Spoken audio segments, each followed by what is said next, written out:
आखिर कैसे एक गरीब बच्चा इंजनों के साथ छेड़छाड़ शुरू किया और एक दिन दुनिया की सबसे महंगी का बना डाला। यह कहानी है फ्रेडरिक हेनरी राइस का, जिसका जन्म 1863 वर्ष की उम्र में इंग्लैंड में हुआ था। हेनरी 5 बच्चों में सबसे छोटे थे और उसका माता पिता जेम्स और मैरी एक आटा चक्की चलाते थे, लेकिन उन्हें व्यावसायिक करना पसंद था, पर मुनाफा कम था और कई वर्षों तक रॉयस परिवार गरीबी में रहते थे। इसलिए हेनरी अपने लिए एक बेहतर जीवन बनाने के लिए उनके परिवार लंदन चला गया। 4 वर्षीय हेनरी की पहली नौकरी पक्षियों की देखभाल करने में मिला और इसलिए उसे प्रति सप्ताह 6 पाउंड दिया जाता था।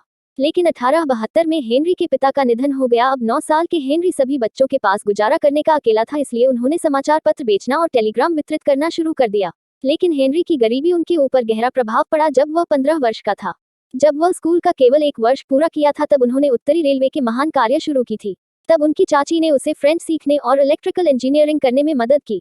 लेकिन 3 साल बाद पैसे की कमी के कारण उसे नौकरी छोड़ने के लिए मजबूर होना पड़ा। इसलिए अपनी पढ़ाई छोड़ने के बाद हेनरी ने कुछ समय के लिए एक मशीन बनाने वाली कंपनी में काम किया। इसके बाद फिर लंदन जाकर 1882 में इलेक्ट्रिक लाइट और पावर कंपनी में काम करना शुरू किया।